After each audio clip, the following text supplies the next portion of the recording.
Amen. Hallelujah. Salamat po sa pagdalo ng bawat isa. Kamusta po ang bawat isa na naririto sa bahay-sambahan? Kamusta po ang bawat isa? Tayo po ba'y nagagalak na muli tayo nagkasama-sama? Kung talaga pong tayo ay tunay na nagagalak sa presensya ng Panginoon, lahat po tayo ay tumayo. At kamustahin po natin ang ating mga katabi, sa likuran, sa harapan, sa gigilid. Kaway-kaway po muna tayo sa ating mga kapatiran, sa ating mga kasamang mga naglilingkod sa ating Panginoon. Hayun po, muli isa pong mapagpala at magandang umaga po sa ating lahat ng mga lingkod ng Panginoon. Naniniwala po ako na tayo po'y muling nagkatipon para bigyan ng papuri at pagsamba ang ating Diyos na buhay. Sabi nga sa mga nararanasan natin sa mga nakaraang araw, talagang minsan ay sinusubok tayo. Kahit yung paggising pa lang natin sa umaga ay sinusubok na tayo kung talagang magpapatuloy tayo sa pagsamba sa ating Panginoon. Kasi ang sarap ngang humiga kapag malamig.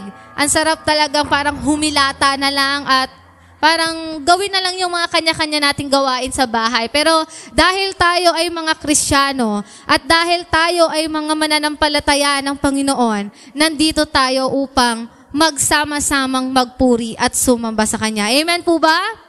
Kaya lahat po tayo ay magalak sa presensya ng ating Panginoon. Tayo rin ay magtiwala sa Kanyang ngalan. Tayo rin ay humingi ng sabik na presensya mula sa ating Diyos na buhay. Bago po tayo magsimula, tayo po ay manalangin. Hallelujah, Panginoon, maraming salamat po sa muling pagkakataon, Lord God, na kaming mga lingkod mo ay nagkasama-sama upang itaas ang iyong pangalan, upang isigaw ang iyong dakilang pangalan, Panginoon. Patuloy kaming naririto, nagsusumamo, sumasambat, nagpupuri, Lord God. Hiling namin ang iyong presensya, pagmamahal at kapangyarihan, Panginoon. Kami patuloy na nagtitiwala sa lahat ng mga pangako mo sa buhay namin, Panginoon. Sa lahat ng mga Kristiyanong nilalang mo, Lord God.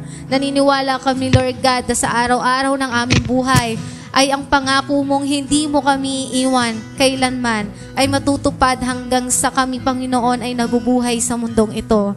Salamat, Lord God, dahil patuloy kang nandyan na nagpapagaling sa aming mga sakit. Patuloy kang nariyan, Panginoon, upang palakasin ang aming pangangatawan. Patuloy kang nandyan, Panginoon, upang kami, Panginoon, ay bigyan ng pag-asa sa lahat ng pagsubok na nararanasan namin sa buhay. Binibigyan mo kami, Lord God, ng kagalakan, Lord God, sa lahat ng mga nais naming makamtan, Panginoon, sa buhay. At dahil yun, Panginoon, sa tulong mo.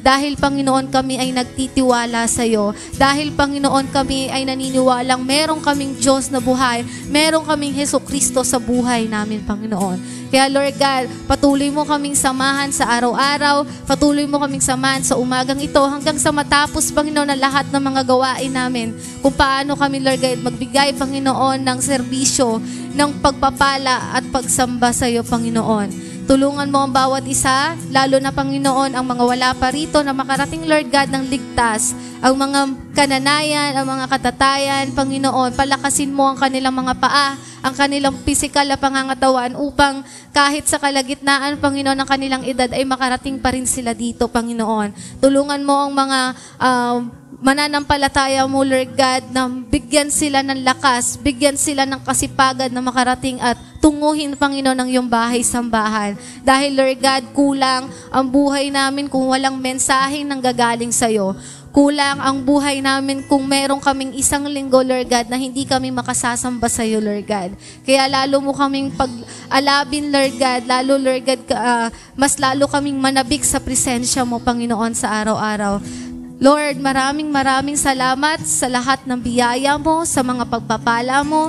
Patuloy, Lord God, na nararanasan at na napagtatagumpayan namin, Lord God, ang lahat ng ito nang dahil sa tulong mo. Kaya lahat ng iyong lingkod ay patuloy na mananampalataya sa iyo. Patuloy, Lord God, na lalapit sa iyo, magsusumamo sa tanging sa iyo lamang o tanging ikaw lamang o aming Panginoon. Wala nang iba dahil walang makahihigit, walang makapapantay sa iyo o aming Panginoon. Kaya patuloy kaming magtitiwala at sa salita mong nothing is impossible, Panginoon. Lahat ng dala ng puso namin, Lord God, ay ikaw ang makatutupad nito sa tanging pangalan mo at sa kalooban mo. Kaya Lord, maraming salamat. Sa simula hanggang sa wakas, alam naming nandyan ka. Kaya Lord God, ibibigay namin ang aming buong puso, ang aming buhay, pisikal, mental, emosyonal, espiritual, sa tanging pangalan mo, o aming Panginoon. In Jesus' name, Amen. Hallelujah. Sabi nga sa kanyang salita, for nothing will be impossible with God. Trust God even when it seems impossible, church. Kasi He is specialized in making the impossible possible. Ganon kabuti ang ating Panginoon. Ganon siya ka-powerful. Ganon siya kalakas. Kaya kung ikaw naniniwala ka na lahat ng mga nais mong magampanan sa buhay, matutupad yan sa kalooban ng Panginoon because nothing is impossible with God. Amen?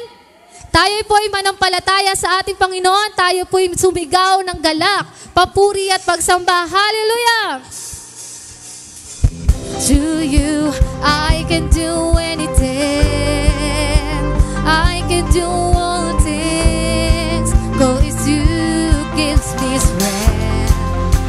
Nothing is impossible. Hey! To you, blind eyes are open. We say, strongholds are broken. I am living by faith. Nothing is impossible. Hallelujah.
alive in you, O God.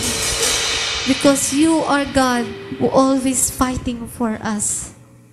And that's how, Lord God, we will live for you. And we will always alive in you, O God. To beginning to the end, patuloy kami, Lord God, na maniniwala sa iyong presensya, sa iyong mga pangako, na hindi mo kami iiwan, hindi pababayaan, O God.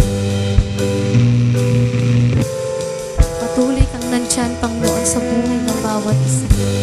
Hindi ka nagkulang. From beginning to the end,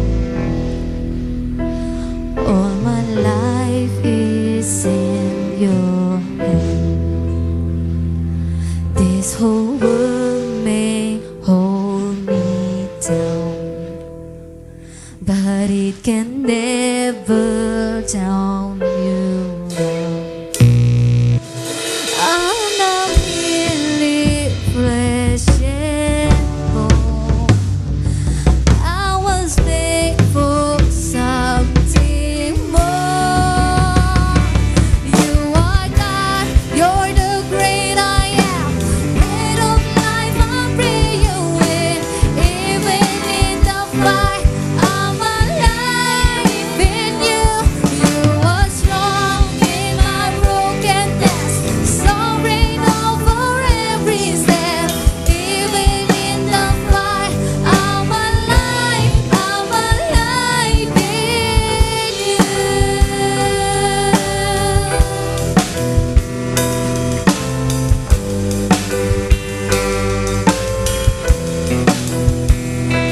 Through the dark, I hear your voice.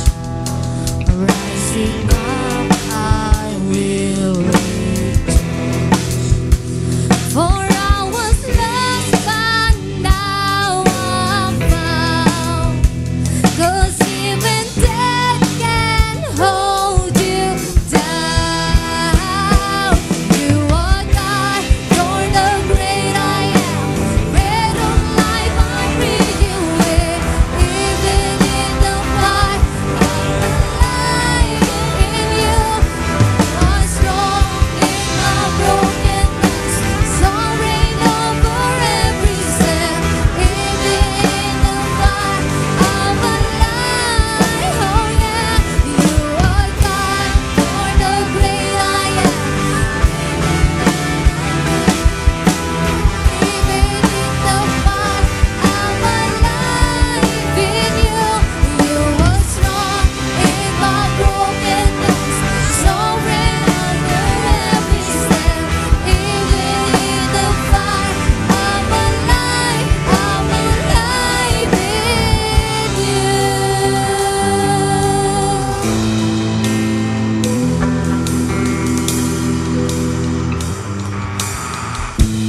It's no longer I will live, but Christ who lives within me. Christ who lives within me. From beginning to the end, you deserve the glory. You deserve the glory. Oh Lord, it's no longer I will live, but Christ who lives within me. Christ who lives within me. From the beginning to the end, you deserve the glory. You deserve the glory. You are God, you're the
are the greatest doctor of our life, O God. You will heal our sickness. You will heal our broken hearts, O God. You will heal not just the physical, also the emotional, mental, and spiritual, Lord God. Because you are the ultimate God who is our doctor in our life. Hallelujah. Hallelujah, Panginoon. Patuloy kaming magtitiwala sa iyo, sa iyong kabutihan. Hallelujah.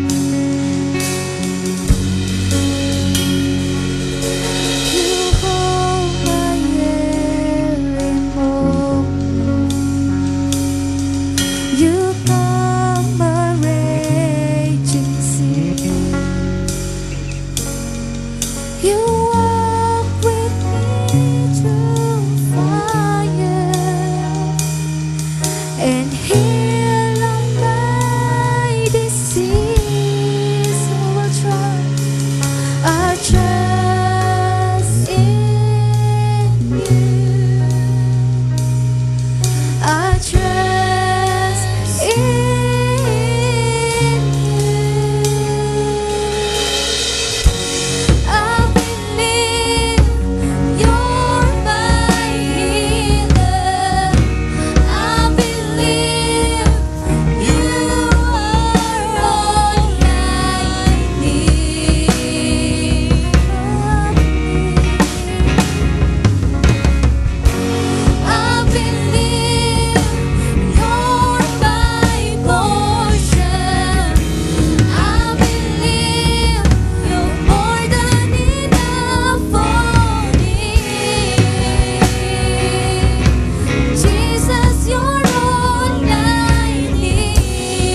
You're more than enough for me. Jesus, you're all I need. Oh, I believe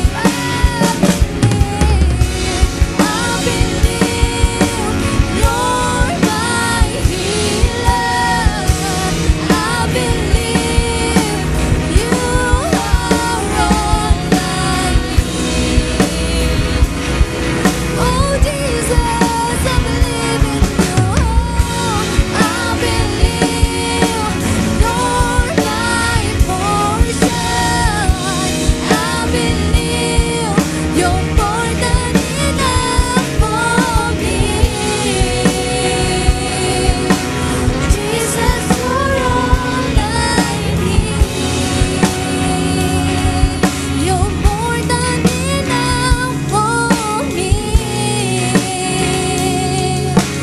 Jesus, you're all I need. Oh, Lord.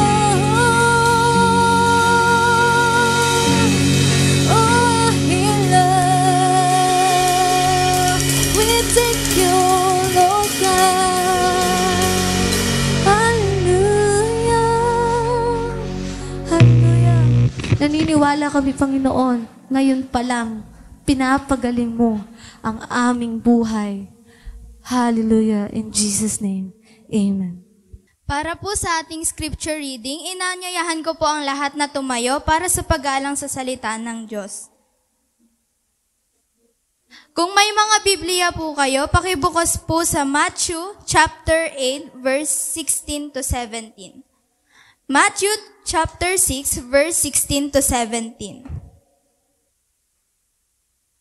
Nang gabing iyon, dinala kay Jesus ang maraming inaalihan ng mga demonyo. Sa isang salita lamang ay pinalayas niya ang masasamang espiritu at pinagaling ang lahat ng may karamdaman. Maaari na po tayong umupo. Good morning. Ituloy lang po natin. Sa verse 17 sabi po ay ginawa niya ito upang matupad ang sinabi ni Propeta Isaias. Kinuha niya ang ating mga kahinaan at binata ang ating mga karamdaman. Tayo po'y manalangin. Dakilang Diyos, salamat po sa araw na ito. Minsan pa kami po ay dumudulog sa inyo. Nilalaan po namin ang aming mga sarili. Inaalay po namin sa inyo bilang mga haing buhay, Panginoon. Nawa nga po maging katanggap-tanggap sa inyo ang aming mga alay at mga handog, Panginoon. At dalayan ko, Panginoon, na sa amin pong sama-samang pag-aaral ng salita, dalayan ko na bigyan niyo po kayo ng wisdom, ng kaliwanagan, Panginoon, at maunawaan po namin ang inyong salita na ipagbubulayan sa umaga ito. Pagpalain niyo po ang bawat isa at pagpalain niyo po ang inyong salita. Ito pong dalangin sa pangalan ni Jesus. Amen.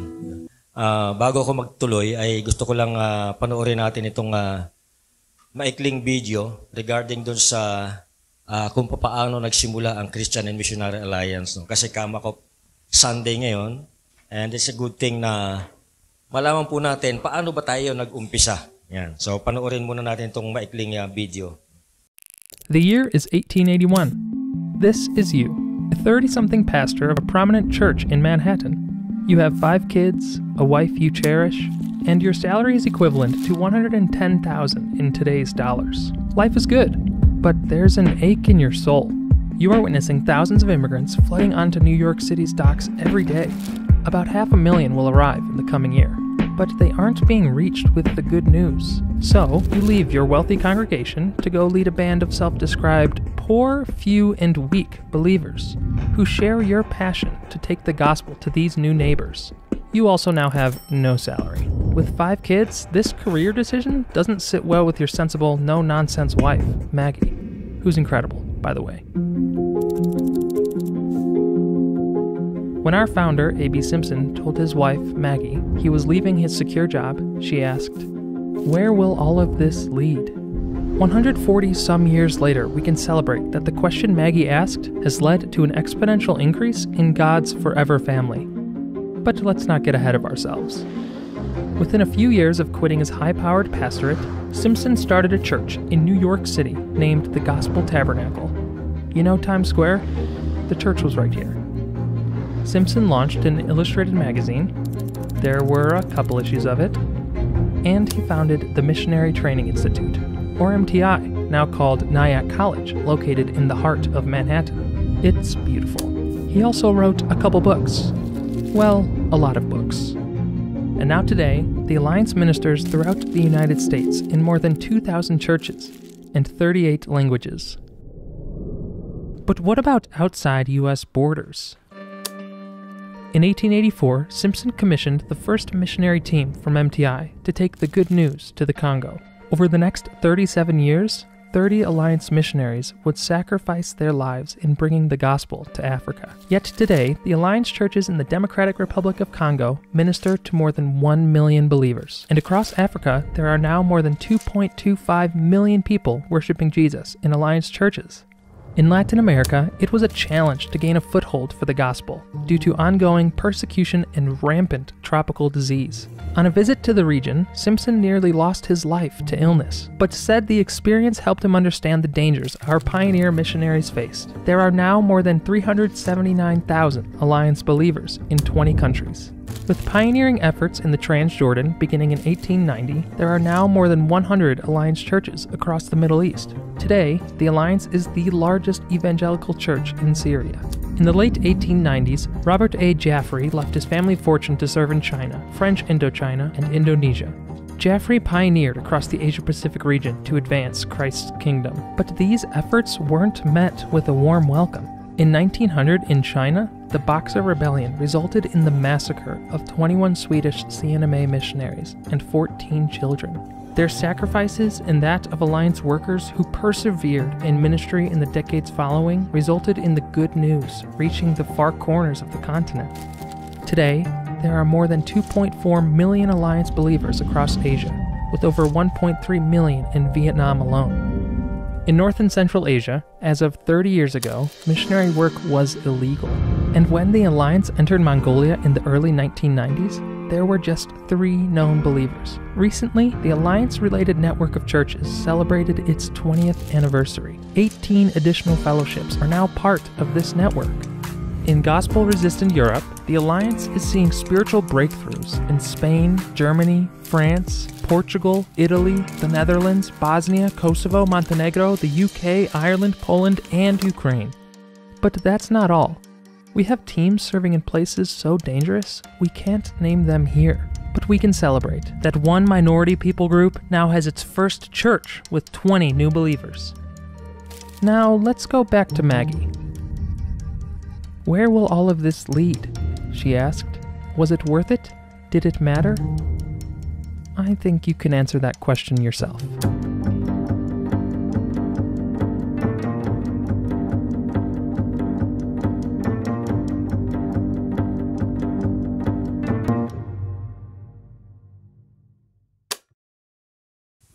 Okay. Well, dito po sa atin, yung pong ating founder, of course, si Albert Benjamin Simpson, nag-start po siya sa isang malaking church, no? At ang kanya pong tinatanggap doon sa church na yon, kung saan siya nagsimula, ay equivalent po sa panahon natin ay $110,000 no? Sa peso, magkano yon? Ilang milyon yon.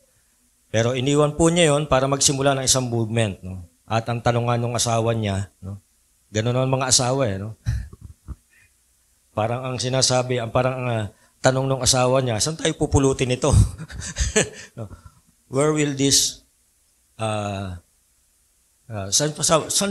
papunta ito? Parang sinasabi niya, o anong kahihinat na natin? No? So, pero hindi po sila pinabayaan ng Panginoon, kaya nagsimula siya ng isang movement at nagsimula po siya sa mga tawag din yung Christian Alliance. Nagsama-sama po yung mga Kristiyano, and then nagbuo po siya ng isa pang group na Missionary Alliance. No? And then later on, nag-merge po yung dalawa, kaya naging Christian and Missionary Alliance. At ang purpose to po noon ay mag-send out ng mga missionaries around the world, no? Para palaganapin ang mabuting balita. At nakarating po dito sa atin sa Pilipinas noong 1904. No? At ang Kamakop ay na register sa Securities and Exchange Commission noong 1950. Nag-start yung process 1949 at na-register officially 1950. So kaya po yung SEC registration natin ay lumang-luma na, kung makikita nyo, since 1950 pa yon. At nagsimula po ang Kamakop dito sa Pilipinas sa area ng Mindanao kasi yun yung napagkasunduan ng mga malalaking denominations. Pinaghati-hatian po nila ang Luzon, Visayas, Mindanao at na-assign po sa Kamakop ang Mindanao. At nagsimula noong po magpa-register sa SEC ang Kamakop ay meron lang 13 churches. 13 lang nagsimula. At ito po'y lumago ang gawain sa area ng Mindanao. Kaya po yung ating malalaking churches ay nandoon sa Mindanao. Kapag napunta po kayo sa Mindanao, itong church natin ay baka kusina lang nila. Sa laki ng mga simbahan doon at sa dami ng mga members. Kapag nag-gather ang mga youth, men and women doon, nako, malulula kayo sa dami nila. Sabi nga ni kahapon, nung daw nagkaroon ng women convention sa Jensan, nagkagulo ang Jensan sa dami ng mga women. Nagka-traffic sila doon. Around 4,000 women yung nag-gather. Itong week na ito, mga men naman ang mag-gather sa Davao. Tingnan natin kung gaano karami, kung malalagpasan ba yung women. So, ganun din po, ang mga men sa Davao ay hindi kagaya ng mga men dito sa Luzon. Active po sila masyado doon. At kapag men fellowship, ang dami-dami po nila na dumarating. So, doon po nagsimula ang ating denomination, 13 churches. Ngayon po, ang bilang po ng churches Luzon, Visayas, Mindanao ng Kamakop ay nasa 3,555. Yun po yung bilang. At meron po tayong mga 5,000 plus na pastors ng Kamakop. Yung mga licensed ministers ng Kamakop. Nasa 5,000 plus. Kaya po pag nag-General Assembly ay kinakailangan ng malaking venue. Kasi hindi kakasya kapag maliit lang na venue ang kukuhanin ng Kamakop. So, sa June ay magkakaroon na naman ng General Assembly. So, in-expect po dyan na around 500,000 na workers ng Kamakop ang darating. So, this morning po, this month ay sineselebrate natin yung Kamakop month or we are giving emphasis sa Kamakop o Christian and Missionary Alliance Churches of the Philippines. At dito po ay tinatalakay natin yung 4 distinctives ng Kamakop o yung fourfold gospel. Last Sunday po ay tiningnan po natin. So yan po yung ating pinapangaral at pinapahayag. We preach and proclaim Jesus as Savior, Sanctifier, Healer, and Coming King. So yun po yung 4 o yung fourfold gospel na tinatawag. So no second Sunday, we talk about Jesus, our Savior. And then last Sunday, we talk about Jesus, our Sanctifier. This morning, we'll be talking about Jesus Christ, our Healer. Ang ating tagapagpagaling o dakilang manggagamot. Merong isang kilalang doktor, siya po isang surgeon at kinikilala po siya bilang isa sa pinakamahusay na doktor sa kanyang field. One day, yung pong kanyang anak ay nagkaroon ng seryosong karamdaman. Siya po ay nagkaroon ng sakit sa puso at mabigat po malubha yung kanyang karamdaman. Alam po ng doktor na ito na siya lang ang tanging pag-asa ng kanyang anak para makasurvive doon sa kanyang karamdaman. So kaya po, nag-schedule sila ng isang major operation. Pagdating ng araw ng operation, nakatayo siya doon sa operating room at ready na mag-perform ng procedure, na-realize niya na this time ay hindi lang siya isang doktor, kundi hindi lang siya isang doktor sa isang pasyente, kundi yung pasyente na kanyang ooperahan ay sarili niyang anak, pinakamamahal na anak. Unlike sa mga ibang procedures na ginawa niya, ang treatment niya ay doctor to patient lang. Now this time, hindi lang patient yung kanyang kaharap, kundi sarili niyang anak. Dahil sa kanyang emotion ay medyo nanginginig yung kanyang mga kamay, Dahil nga alam niya na itong kanyang ooperahan ay sarili niyang anak at siya lang yung makakapagligtas sa kanya. No? Dahil sa kanyang galing at kakayahan, with great skill, itong surgeon na ito ay successful na naisagawa yung major operation sa puso ng kanyang anak. So na-repair yung problema do sa puso ng kanyang anak. Bagamat hindi naging madali yung operasyon, ito ay isang naging mahirap at matagal na procedure, ilang oras yung kanilang inabot nitong operation, pero pagkatapos noon, yung kanyang anak ay unti-unting naka-recover. Itong doktor na ito, hindi lang niya ginamot yung kanyang anak bilang isang pasyente, ginamot niya itong kanyang anak na mayroong malalim na pagmamahal mula sa isang ama. That's why, hindi lang physical healing ang naidulot nito sa kanyang anak, kundi maging yung comfort and reassurance throughout the whole process. Itong kwentong ito ay nagpapaalala sa atin na si Jesus ang ating tagapagpagamot So itong kwentong ito ay nagpapaalala sa atin that Jesus as our healer. Hindi lang siya isang manggagamot, kundi siya po ay hindi po siya katulad ng hindi siya isang manggagamot na tinitirit tayo from a distance. Noong pong time ng pandemic, after nung yung kasagsagan ng pandemic ay 2020. So after 2020, January 2021, December kumain kami, magkakasama kami nila, ayan, sila Cathy, sila Jenny, kumain kami. Yung last last Sunday ng September ba yun o Monday, no? So yung last Sunday natin ng September, after that, may mga tinamaan na ng trangkaso, no? Ang dami nun, no? Ilan tayo tapos nung hindi ko na matanda kung gabi ba ng Sunday yun nung lumabas kami at kumain sa labas, no? After that, no? Yung isang kasama pala namin masama na pakiramdam, may iniinda na, no? So lahat ng kaming kasama niya, nahawahan niya. And nag-lunch fellowship tayo noon, lahat ng katabi niya sa upuan, nahawahan niya, no? So yung pala yung tinatawag nilang Omicron variant nung COVID, no? So tinamaan ako ng Omicron variant at ni-require ako sa office na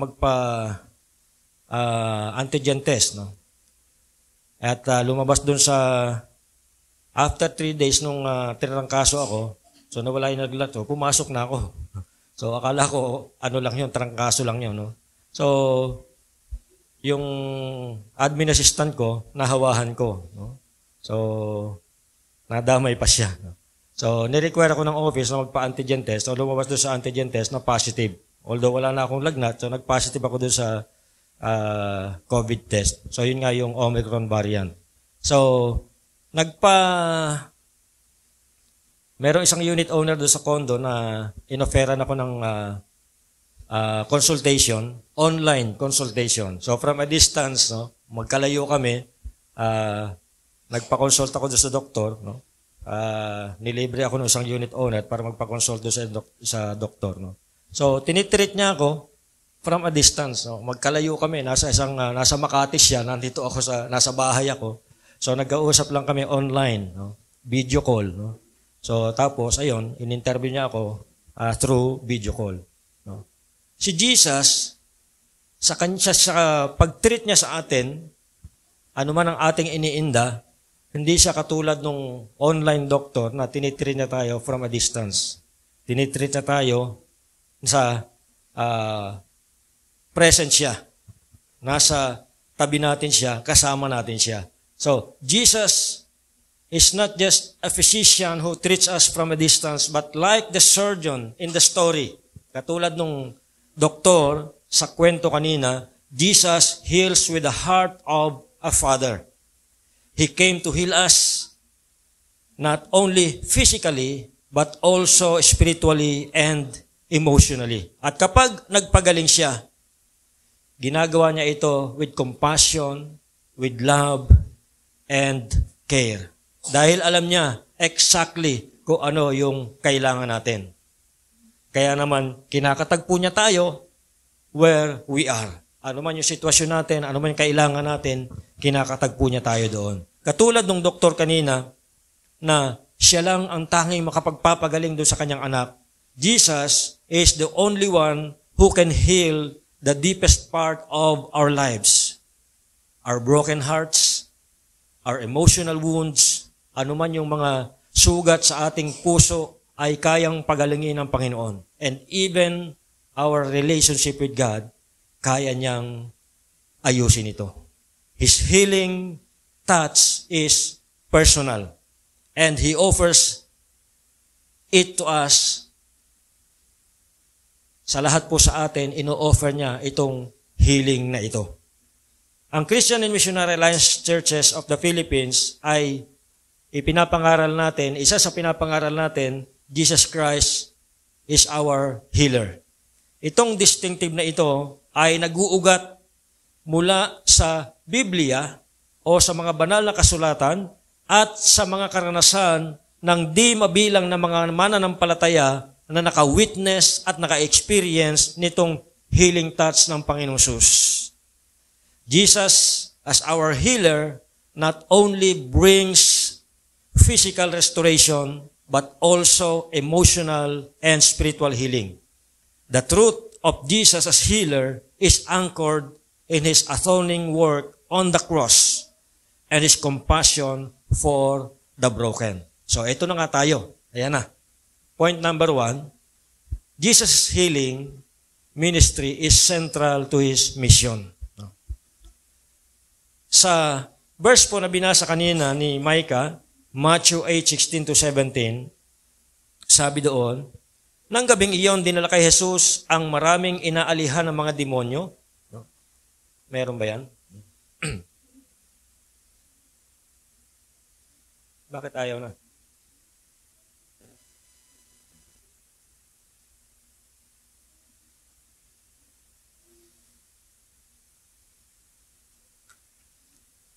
Sabi po dito sa Matthew 8:16-17, when evening came, many who were demon-possessed were brought to Him, and He drove out the spirits with the word and healed all the sick. No? This was to fulfill what was spoken through the prophet Isaiah. He took up our infirmities and bore our diseases. Habang nandito si Jesus sa lupa, marami sa kanyang ministry ay acts of healing. Karamihan ng kanyang miracles na ginawa ay may kinalaman sa pagpapagaling, no? Or healing ministry. No? Nagpagaling siya ng mga karamdaman, bumuhay siya ng mga patay, nirestore niya ang paningin ng mga bulag, at nagpalayas ng mga demonyo. Ito yung sinasabi kanina doon sa Matthew, sa huling bahagi ng Matthew, sa chapter 8, verse 17. Ito po ay galing sa Isaiah chapter 53, verse 4, na kung saan ay ine-emphasize na yung healing ministry ni Jesus ay fulfillment ng prophecy ni Isaiah. His healing was not just an act of mercy, but part of the messianic mission. Itong mga healing acts ni Jesus ay mga signs ng kaharian ng Diyos dito sa lupa. Ito yung preview kung anong buhay ang meron tayo sa kaharian ng Diyos, na kung saan ay malaya ng mga tao sa pagdurusa mula sa mga karamdaman at kamatayan. His healings pointed to the restoration of all creation. Ito pinapakita po dito, pinapasilip po dito sa atin kung ano yung buhay sa kaharian ng Diyos. Yung buhay na malaya sa lahat ng pagdurusa, sa karamdaman, lahat ng sakit, wala na po iyon sa kaharian ng Diyos. Ito pong healing ministry na ginawa ni Jesus during His ministry on earth ay nagpapakita sa restoration ng lahat ng nilikha ng Diyos. Kung si Jesus nagpapagaling noon, hanggang ngayon, siya po ay nagpapagaling pa rin. Kaya naman maaari tayong lumapit sa Kanya upang makamtan natin ang kagalingang nagmumula sa Kanya, knowing that He is compassionate and that His power to heal is still available. Just as He healed the sick and the oppressed in His time on earth, He continues to bring healing into our lives today. Ano man po yung ating karamdaman, ano man po yung ating kinakailangan, ito man ay physical, spiritual, o emotional, ang Panginoon ay handa tayong katagpuin at pagalingin sa ating mga karamdaman. Mamaya po, magkakaroon tayo ng healing service. No? After nitong message na ito, kakaroon po tayo ng healing service at ilapit lang po natin sa Panginoon kung ano man yung mga karamdaman na iniinda natin ngayon. At maniwala po tayo na kung papaano siya nagpapagaling noon, siya po magpahanggang ngayon ay nagpapagaling pa rin. Because this Jesus is the same yesterday and also the same today and forever. Kung sino po si Jesus na nakilala natin noon, siya pa rin yung Jesus magpahanggang ngayon at magpakailanman. At kung nakagawa siya ng miracle noon, He can also do miracles even today sa ating kapanahunan. Pangalawang punto is that Jesus' healing power is rooted in the atonement. Isaiah chapter 53, verse 4 to 5, sabi diyan, He took our pain and bore our suffering. Yet, we considered Him punished by God, stricken by Him, and afflicted. But He was pierced for our transgressions, He was crushed for our iniquities. The punishment that brought us peace was on Him, and by His wounds, we are healed. Kagaya po na sinasabi ko last Sunday, yung pong punishment na sana ay tatanggapin natin, inako po niya lahat yon. At dahil dito, nagkaroon tayo ng kapayapaan. Ang sabi riyan sa bandang huli, by His wounds, we are healed. No? Hindi lang po physical healing yung sinasabing kagalingan na ito. Isaiah chapter 53 speaks of the suffering servant who would bear the sins of humanity. Sabi doon sa verse 4, surely He took up our pain and bore our suffering. Sa New Testament, ito po ay konektado sa healing ministry ni Jesus. Ang healing na pinuprovide ng Panginoon ay hindi hiwalay doon sa ginawa niya sa krus. Ito ay bahagi ng kanyang pagtubos at sa pagbabayad niya para sa ating mga kasalanan. Doon sa krus ay dinil niya ang ugat ng mga kasalanan, ang ugat ng mga karamdaman at mga pagdurusa. Ang ugat po nito ay ang kasalanan. By breaking the power of sin and death, Jesus made a way for us to experience healing in every aspect of our lives. Bahagi nito ang physical healing na kinakailangan natin. Pero ang pinaka-ultimate dito ay yung spiritual healing. Yung restoration ng ating relationship sa Diyos. And sabi roon, by His wounds, we are healed spiritually. Dahil sa kanyang mga latay, dahil sa kanyang mga sugat, tayo po ay nagtamo ng kagalingang spiritual. Because dahil sa kanyang pagkapako sa krus, tayo po ay na-restore sa ating relationship sa Diyos. Ang lahat na nampalataya sa Kanya ay na-restore ang kanyang relationship sa Diyos. Bilang mga mananampalataya, ay maaari tayo magtiwala sa Panginoon para sa ating kompletong kagalingan. Kung hindi man natin maranasan ng physical healing sa buhay na ito, nakatitiyak naman tayo doon sa ultimate healing. Ito ang araw na kung saan ay wala ng karamdaman, mga pasakit at kamatayan. Mabasa po natin yan sa Revelation chapter 21, verse 4. Na darating ang araw, wala ng mga karamdaman. Wala ng mga pasakit, wala ng kamatayan. Yun po yung sinasabi kong ultimate healing. So kung hindi mo man maranasan dito sa lupa, yung physical healing na pinagpipray mo, in the future, mararanasan mo naman yung ultimate healing. Kagaya ni Paul, meron po siyang infirmity. Sabi niya doon sa kanyang prayer, 3 beses siyang nagpray sa Panginoon, natanggal sa kanya yung tinatawag niyang thorn in the flesh. Pero ang sagot sa kanya ng Panginoon, my grace is sufficient for you. Maaaring yung pinagpipray natin ay hindi sagutin dito ng Panginoon.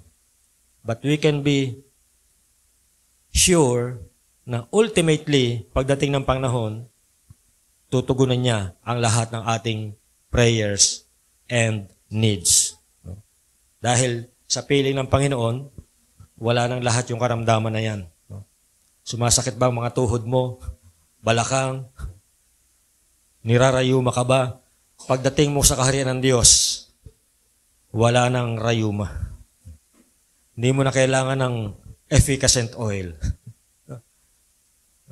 Naalala ko yung nabasa ko dati, nung daw high school, ang kanyang cologne ay angel's breath.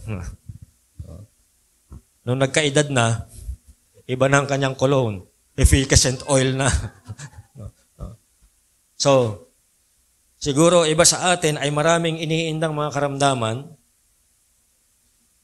Manampalataya po tayo na ang ating Panginoon ay nagpapagaling. Point number 3, Jesus brings holistic healing. Kapag sinabing holistic, kasama dyan yung body, mind, and spirit. So, hindi lang physical, kundi maging ating yung mental health, emotional health, even yung ating spiritual health ay kasama po dyan. Sako po ng healing na yan na idinudulot ng Panginoon. Tingnan po natin ito sinasabi sa Luke 4:18-19. Sabi doon, the Spirit of the Lord is on me because He has anointed me to proclaim good news to the poor. He has sent me to proclaim freedom for the prisoners and recovery of sight for the blind, to set the oppressed free, to proclaim the year of the Lord's favor. Ang mission ni Jesus, as He declared dito po sa mga talatang ito, was to bring good news to the poor, freedom for prisoners, recovery of sight for the blind, and set the oppressed free. Kasama po sa mission niya, hindi lang palaganapin ang mabuting balita, kundi makita ang mga bulag, makalaya yung mga alipin, at yung mga inoppressed ay makalaya rin. Ang kanyang healing ay hindi lang mga physical ailments. Pinapagaling din niya ang mga nasugatang damdamin, mga pusong basag, broken hearts, even yung mga mental health struggles and yung mga spiritual bondage. Pinapagaling tayo ng Panginoon, hindi lang sa physical na karamdaman, maging ating emotional problem, mental health, and even yung spiritual bondage. Kung ikaw ay naalipin ng kasalanan, kayang-kaya kang palayain ng Panginoon. Pangkabuang kagalingan o holistic healing ang nais na ipagkaloob ng Diyos. Ito po yung inihaalok niya sa bawat mananampalataya na nagnanais o naniniwala na ang Panginoong Hesus ay nagpapagaling. Throughout the Gospels, makikita po natin si Jesus, hinihipo niya ang mga tao even in their deepest points of need. Hindi lang niya sila pinapagaling sa mga physical ailments, nire-restore din niya ang kanilang dignity, pinapatawad ang kanilang mga kasalanan. Kapag nagpatawad siya, He also forget, kinakalimutan na niya. No? Hindi na niya, ito yung dinidiscuss namin last time do sa aming small group, na ang Panginoon kapag nagpatawad, kinakalimutan na niya. Hindi siya wala siyang listahan na, ikaw, nakatatlong kasalanan ka na. Walang ganon. Kapag nagpatawad ang Panginoon, He forgives and also forget. Yun yung mahirap na part Tayo, pag nagpatawad tayo, yung pinakamahirap na part, yung forget. Yes, pinapatawad na kita, pero hindi ko nakakalimutan yung ginawa mo sa akin. Kaya tuwing makikita mo yung taong yun, pinatawad mo na, sabi mo, pinatawad mo na, pero tuwing makikita mo, sumusulak yung dugo mo dahil hindi mo makalimutan yung ginawa sa kayo. No? Well, sabi ko nga, it's easier said than done. Mahirap, o madali lang sabihin na pinapatawad kita, pero ang hirap kalimutan. Diba? But by the grace of God, kaya natin. Sa ating sariling lakas at kakayahan, hindi natin kakayaning kalimutan yung mga masasakit na ginawa sa atin ng ating kapwa. Pero sa tulong at biyaya ng Diyos, we can. Yung kinanta natin kanina, nothing is impossible with God. So, kapag ang Panginoon nagpatawad, He forgets. Binibigyan na tayo ng clean slate to start again. Magsimula ka ng panibago. Binibigyan tayo ng panibagong pagkakataon na muling magsimula. So kung nadapa tayo, nagkasala tayo sa Panginoon, bumagsak tayo sa kasalanan, at lumapit tayo sa Panginoon, nagsisi tayo, katulad ng prodigal son, he came to his senses, bumalik siya sa Panginoon, nagsisi siya, at open arms siyang tinanggap ng Panginoon. So, ang Panginoong Jesus, kapag nagpatawad, He also forgets. At higit sa lahat, dinadala niya ang mga tao sa pakikipagrelasyon sa Diyos. So mga kapatid, when we come to Jesus for healing, we come to Him as our whole selves. Buong pagkatao natin yung inilalapit natin sa Panginoon. Hindi lang yung ating physical body, kundi maging yung ating mind and spirit. Jesus is interested in healing all areas of our lives. Lahat ng area ng buhay natin, ang Panginoon gusto niyang i-touch. Gusto niyang hipuin at pagalingin. Hindi lang yung ating body, kundi maging yung mind and spirit. So we should not hesitate to bring every hurt, whether physical, emotional, or spiritual, dalhin natin ito sa Panginoon, ilapit natin ito sa Kanya in prayer. Huwag tayong mag-atubiling lumapit sa Kanya. Dahil ang Panginoon, kapag lumapit tayo sa Kanya, tutugunin niya tayo. Sasagutin niya yung ating prayer. So, as we come to Him, ang nilalapit natin sa Kanya yung ating buong pagkatao. Hindi natin po pwedeng ihiwala yung body sa soul and spirit. Hindi natin pwedeng ihiwala yung ating body sa ating mind. No? So lahat po, pag nilapit natin sa Panginoon, itodo na natin, lahatin na natin. Because Jesus is interested in healing all areas of our lives. Lahat po ng bahagi ng buhay natin, nais niyang abutin, nais niyang hipuin, at nais niyang pagalingin. No? Point number 4.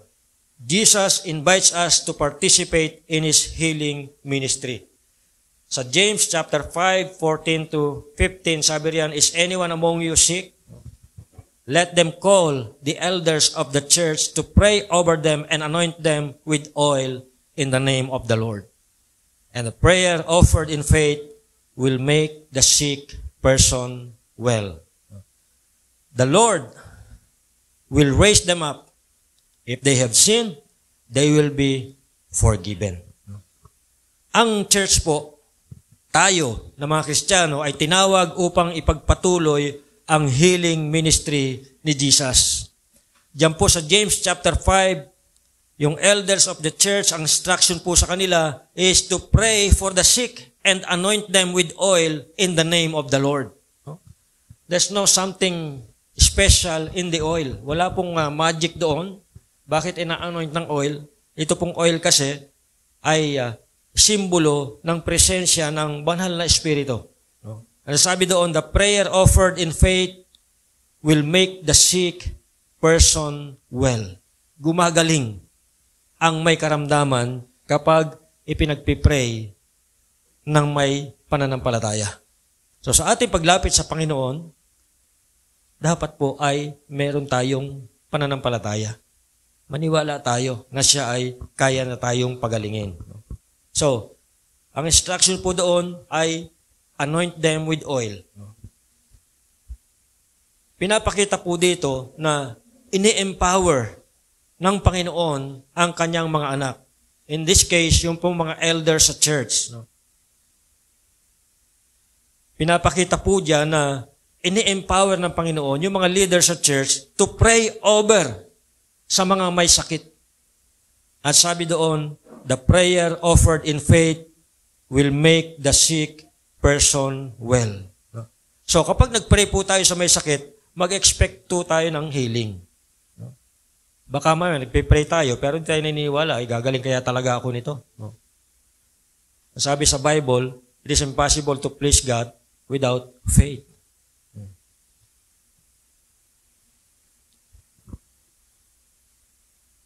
Ang healing ay hindi isang bagay na ginagawa natin sa ating sariling kakayahan. Hindi po ito sariling power lang. Hindi po ito willpower lang. Kundi ito po'y ginagawa natin sa kapangyarihan o sa pamamagitan ng Banal na Espiritu na gumagawa sa ating buhay at sa pamamagitan natin. Tayo ay mga instrument lang. Tandaan po natin yan. Kapag nagpipray tayo sa may sakit, tandaan po natin, hindi po tayo nagpapagaling. Tayo po ay instrument lang. No? When we pray for healing, we act as vessels of Jesus' healing touch. So tayo po ay nagiging daluyan ng healing touch ni Jesus. Tayo po ay vehicle lang. Tayo po ay instrumento lang ng healing touch ni Jesus. So, it's all glory to God, not to us. Kapag gumaling yung tao na pinag-pray mo, glory to God. Hindi glory to me. No?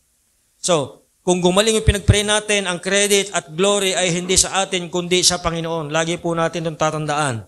Baka mamaya gumaling yung pinag-pray mo, tapos yung mga tao nagpupunasan ng panyo sa'yo. Pinupunasan ka na ng panyo dahil nag-pray ka, tapos gumaling, makikita mo yung mga tao nagpupunas na rin ng panyo sa'yo at pinupunas sa parte ng katawan nila na may karamdaman. No? Nakita niyo yun? So, tandaan po natin, tayo po ay instrument lang. Vehicle. Vessel. Ginagamit lang tayo ng Panginoon. So, kung gumaling yung pinagpipray mo, tandaan natin, yung credit at glory ay sa Panginoon. Ang Diyos ang dapat malulahati. Mga kapatid, tayo po ay tinawag, we are called to be agents of healing in the world. At kasama po rito yung pagpipray sa mga may sakit, pag-comfort doon sa mga na nalulungkot o nasasaktan, at yung pagbabahagi ng mabuting balita na nagdudulot ng spiritual healing. So kaya po sinishare natin yung gospel dahil ang dinudulot po nito sa tao ay spiritual healing. Dahil kung manampalataya sa Panginoon, siya po ay marirestore sa kanyang relationship sa Diyos. As we minister to others, we should have faith in Jesus' power to heal and trust in His will for every situation. Yung pong ating founder, si Albert Benjamin Simpson, siya po ay na-experience niya personally yung healing touch ng Panginoon. Throughout his early ministry, si Simpson po ay nagkaroon ng matinding malubhang karamdaman. Mahina po ang kanyang pangangatawan dahil po sa sobrang pagod at meron pa siyang heart condition. So ito pong mga issues na ito sa kanyang health ay dala-dala ng sobrang pagod at stress. At dahil po siya ay deeply involved sa pastoral work and mission, dahil doon siya po ay nagkaroon ng grabing o malubhang karamdaman. No? So, nung po siya nasa 30s, no? Nasa 30 years old po siya, yung pong kanyang health ay lumala ng lumala yung kanyang problema sa kanyang kalusugan. Even to the point na sinabihan na po siya ng doktor na kinakailangan mong magpahinga ng matagal. At winarningan siya ng doktor na kung magpapatuloy itong kanyang health condition na ito, ay hindi siya magtatagal sa mundong ito. So winarningan siya ng doktor kung magpapatuloy yung problema mo sa iyong health, ay hindi ka na magtatagal.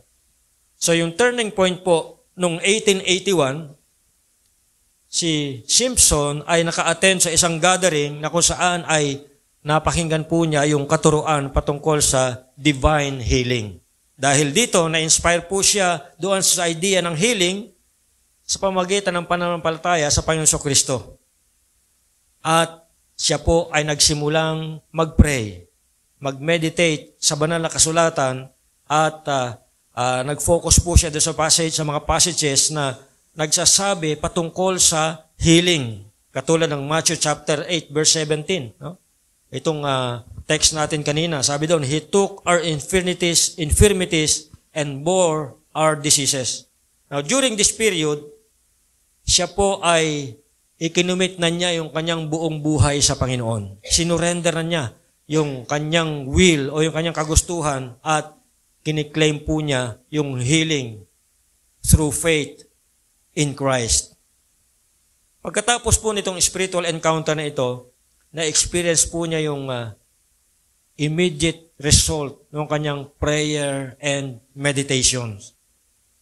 Natanggap po niya yung physical healing mula sa Panginoon. Na-restore po yung kanyang kalakasan, and he was able to continue yung pong demanding ministry na merong panibagong sigla at kalakasan at wala ng karamdaman na nagiging sagabal sa kanyang pagmiministry kagaya dati.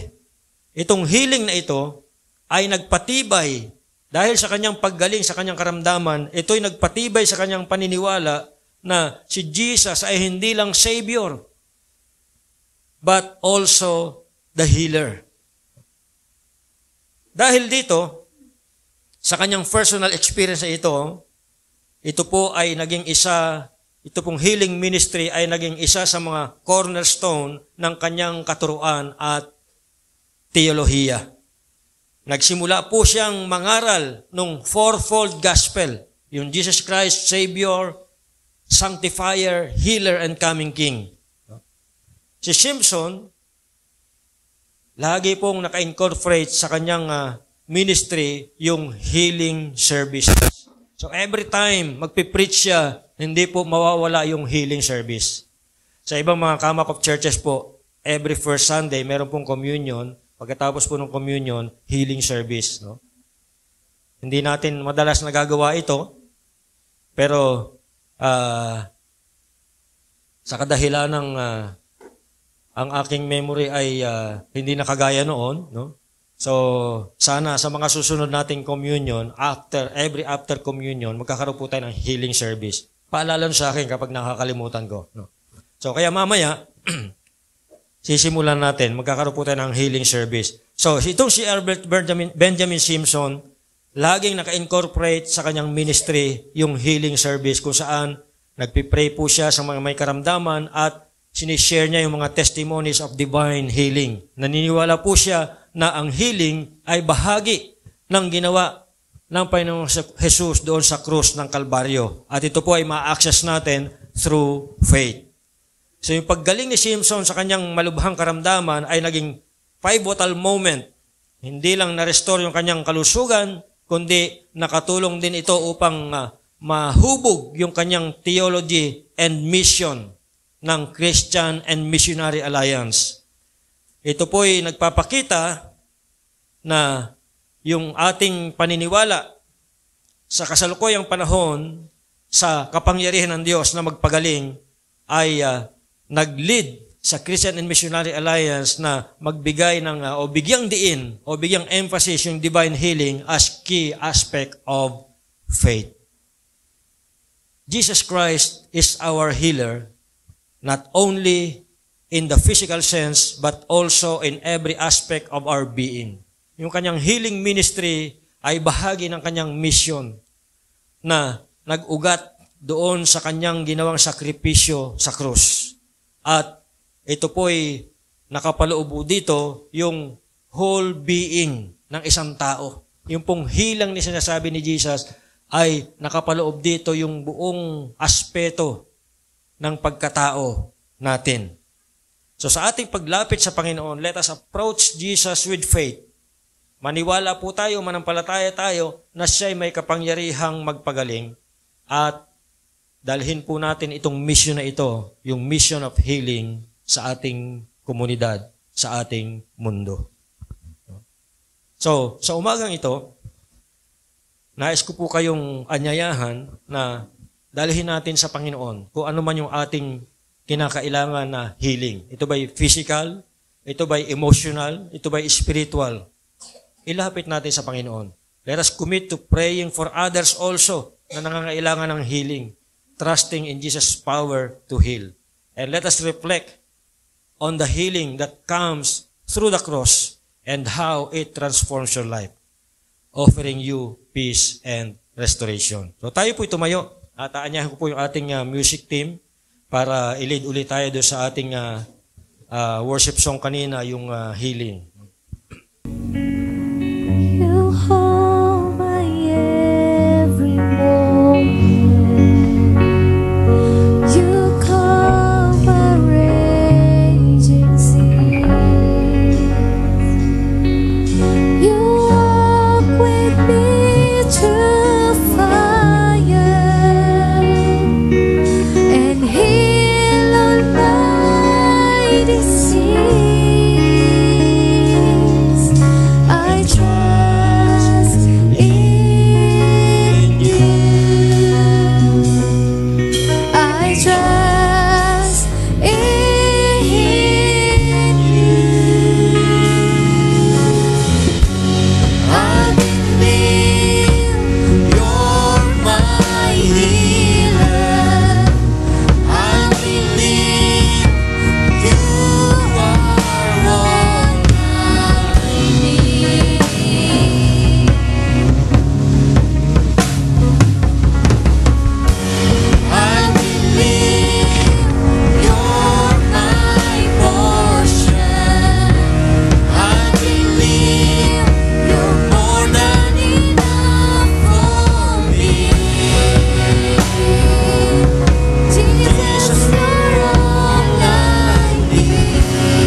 nagpapatuloy po yung ating music team sa pag-awit, ay tayo po ay magpatuloy sa presensya ng Diyos. At kung meron po tayo mga nais na ilapit sa Panginoon, ating pong idulog sa Panginoon sa pamagitan po ng panalangin may pananampalataya. Ano man pong karamdaman, whether it is physical, emotional, spiritual, lahat po na ito ay handang tugunan ng Panginoon. Nothing is impossible. Yung po mga gustong lumapit sa Panginoon, taas lang po ang kanyang kamay. Ano po yung karamdaman na meron ka ngayon, handa kang tugunan ng Panginoon. God will heal you. Taas lang po natin ang ating kamay sa Panginoon. Kapagtayan sa Panginoon, isa po ay nagpapagaling. We praise you, O God. We thank you, Lord, because you are our God. We thank you, Jesus, because you are our healer. Lumalapit po kami sa inyo, sa mga oras na ito, with our needs. Sabi po sa inyong salita, kung kami po'y lalapit sa inyo, hindi nyo kami itataboy, Panginoon. Sa mga oras na ito, Panginoon, tulog po namin sa inyo ang anumang karamdaman na dinadala ng bawat isa sa mga oras na ito, Panginoon. Nakikita niyo po bawat isa na mayroon pa ang ilangan sa mga oras na ito, whether it is physical, emotional, mental, or spiritual healing, Panginoon. Dinadalain po namin ang lahat ng ito ay tugunan niyo po, Panginoon. Lord, you have the power to restore and renew. So Lord, we come to you today in faith. Nanampalataya kami, Panginoon, na kaya mong tugunan ang aming pangailangan. Lord, we claim your healing. We come to you in faith, Lord, to be healed from any infirmities, from any physical ailment, anumang emotional na karamdaman, Panginoon. Lumalapit kami sa inyo, Panginoon. Oh God, empower us also to be an instrument of your healing power in this world. Nawa, Panginoon, kami po ay maging patotoo na ikaw ang Diyos na nagpapagaling. Mga kapatid, tanggapin po natin ang kagalingan at mumula sa Panginoon. Hallelujah. We praise you, Jesus. We praise you, Father. We praise you, Holy Spirit. We believe in your healing power. Hallelujah.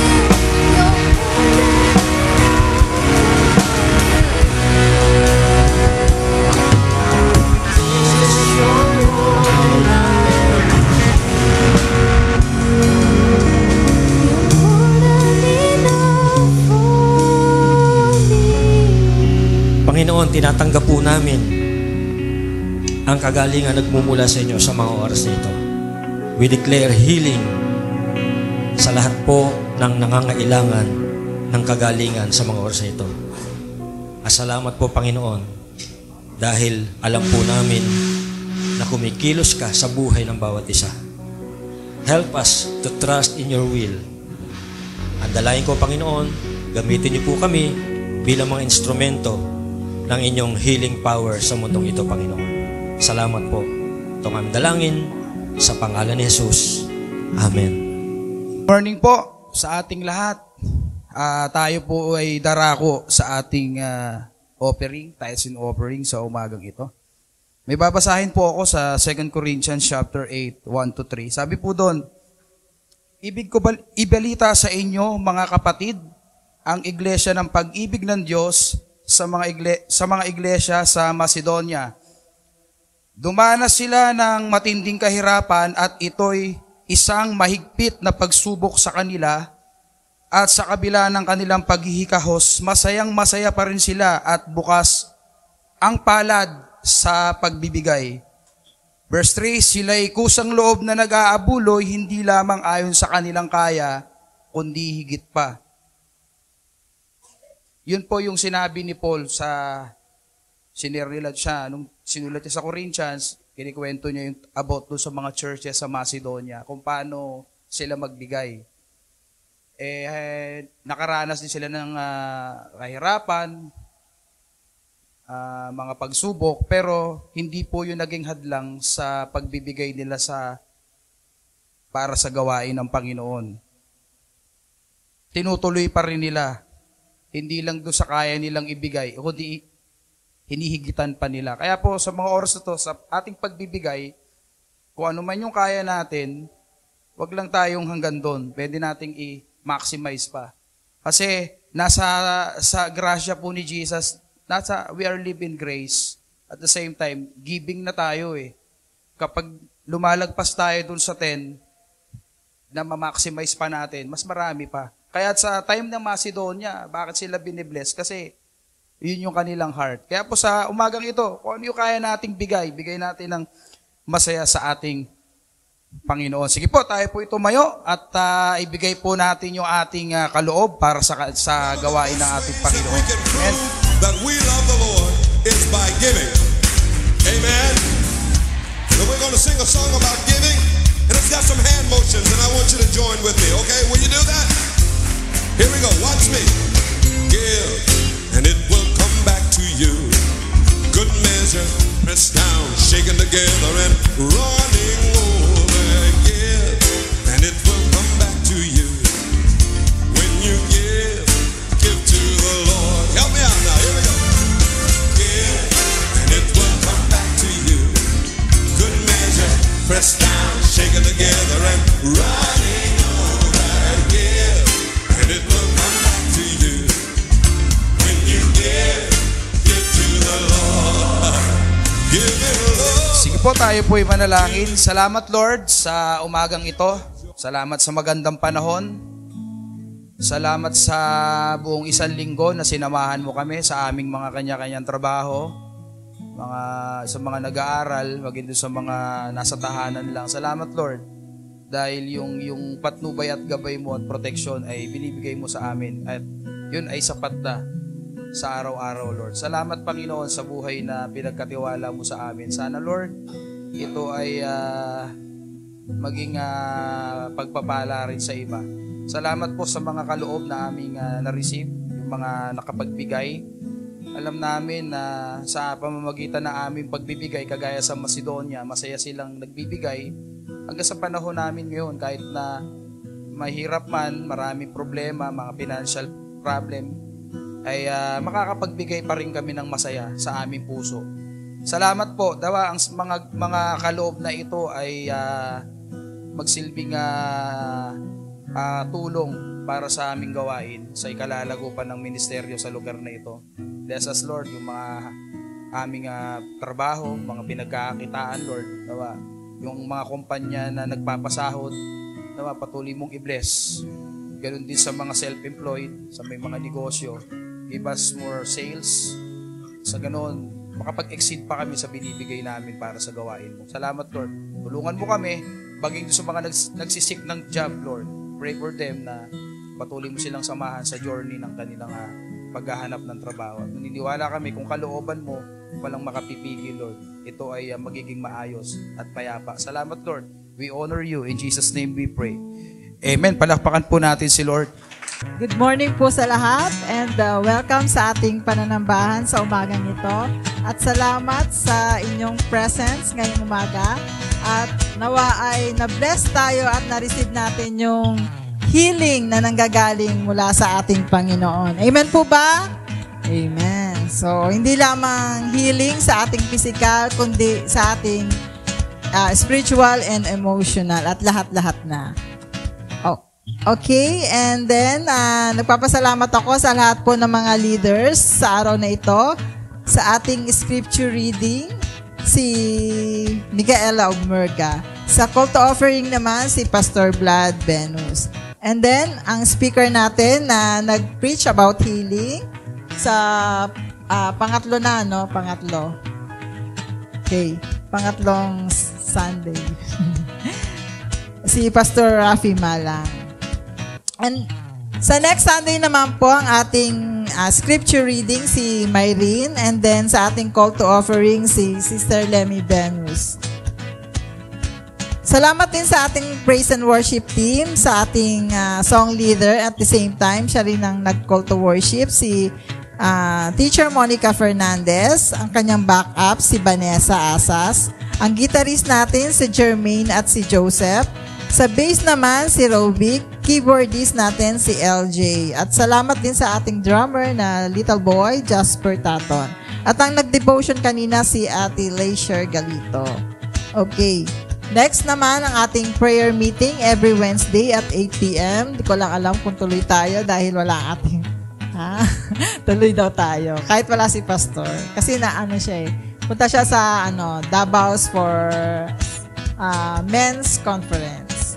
Okay, iwanan niya tayo. Kaya pasalubungan mo na lang kami, Pastor.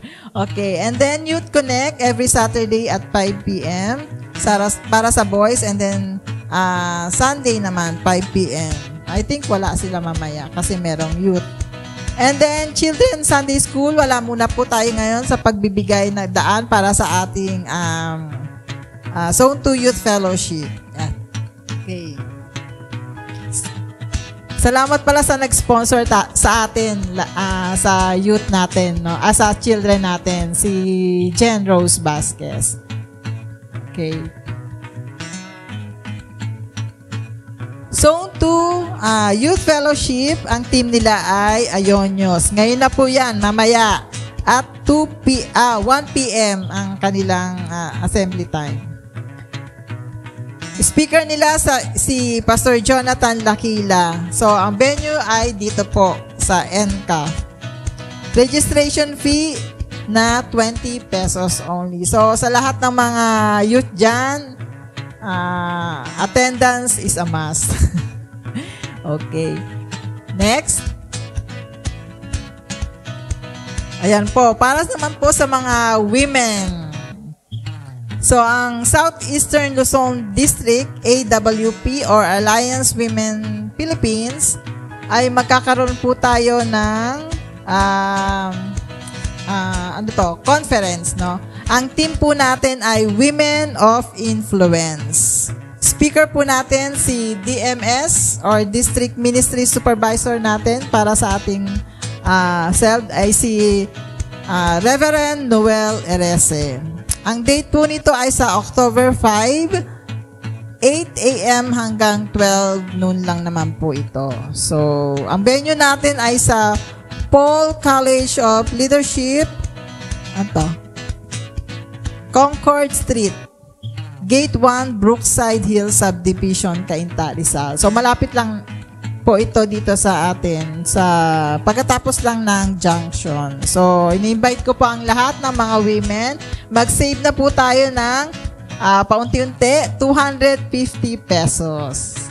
So, sa lahat po yan ng mga kananayan, kababaihan, mga women. So, next. October Praise.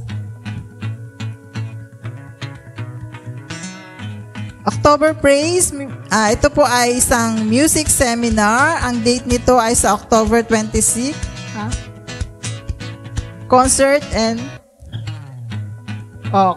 daw and music seminar. Kasi nakalagay dito music seminar lang. Sa October 26, 5 p.m. po. Medyo matagal pa naman po ito. Ang venue ay sa Floodway Covered Court beside Barangay Hall of Manggahan.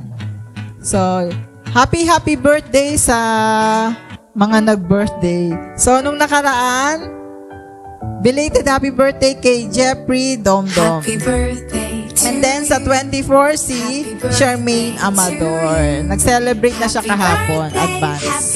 So, happy birthday sa inyong lahat. So, yun lamang po ang aking announcement. Maraming salamat at antabayanan po natin ang ating youth fellowship mamaya. Salamat po. Okay, karagdagan lang dun sa ina-announce niya kanina na October Praise. Yung po ay joint ministry ng City of Pasig Ministerial Association.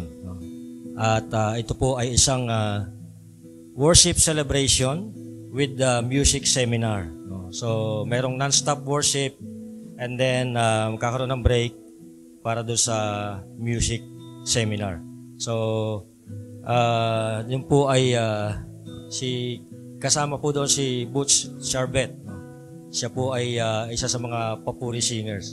So, yun po ay gaganapin sa tabi ng barangay hall. Yung basketball court sa may barangay hall dito sa Manggahan. So ano po yan? Project po yan ng PMA o Pasig Ministerial Association. So inaanyahan po tayo na dumalo, especially yung mga nasa music, no, music team, no. October 26. So yan. Okay, sa ating pagtatapos po, awitin natin yung ating national anthem. Pero this time, yung mabilis na version ng ating kakantahin. So tayo po tayo. Sama-sama po nating awitin yung ating national anthem, Jesus Only.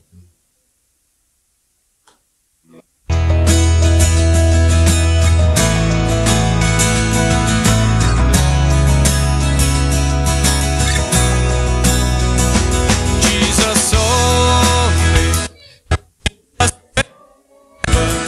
Jesus only, we shall live. He's our Savior, Sanctifier, He's our healer and our coming King. Jesus only is our Savior. All our guilt He took away. Kapit ko na. all our Ilapit sa all our strength from day to day. Jesus only, Jesus ever, Jesus only, we shall sing. He's our Savior, Sanctifier. He's our healer and our coming King. Jesus is our sanctifier, Cleansing us from self and sin. yeah. And with all His Spirit's fullness, Filling all our hearts within. Jesus only, Jesus ever, Jesus only, we shall sing. He's our Savior, Sanctifier, He's our healer and our coming King. Jesus only is our healer. All our sicknesses He bears, and He's risen alive and fullness. All His members still may share. Jesus only, Jesus ever, Jesus only, we shall sing. He's our Savior, Sanctifier, He's our healer and our coming King. And for Jesus we are waiting, listening for the Advent call. It will still be Jesus only, Jesus ever, all in all. Jesus only, Jesus ever, Jesus only, we shall sing. He's our Savior, Sanctifier, He's our healer and our coming King. Jesus only, Jesus ever, Jesus only, we shall sing. He's our Savior, Sanctifier, He's our healer and our coming King. Savior, Sanctifier, healer and coming King. Savior, Sanctifier, healer and coming King.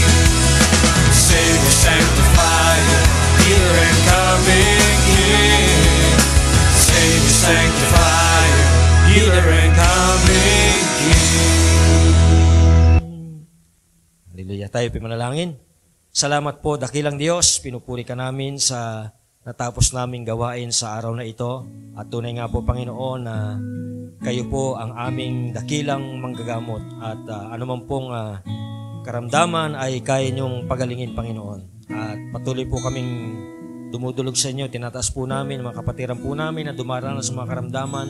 Dalayan ko, Panginoon, na iparanas niyo po sa kanila ang inyong kagalingan, Panginoon. At nawa ay maramdaman nila ang inyong kapangyarihan na dumaloy sa kanilang physical body, sa kanilang mga emotional ailment, sa mga spiritual ailment, Panginoon, and even yung mga mental problems, Panginoon, mental health issues. Amin po itong pinagkakatiwala sa inyo, sinusuko sa inyo ang lahat ng ito, Panginoon. Sapagkat sa inyo po, ang lahat ng ito ay may katugunan at kagalingan. At patuloy po kaming nagtitiwala sa inyo. Nawa, Panginoon, ay katagpuin niyo po ang pangangailangan ng bawat isa, maging ito may financial, material na bagay, o anumang pangangailangan sa kanilang buhay, Panginoon.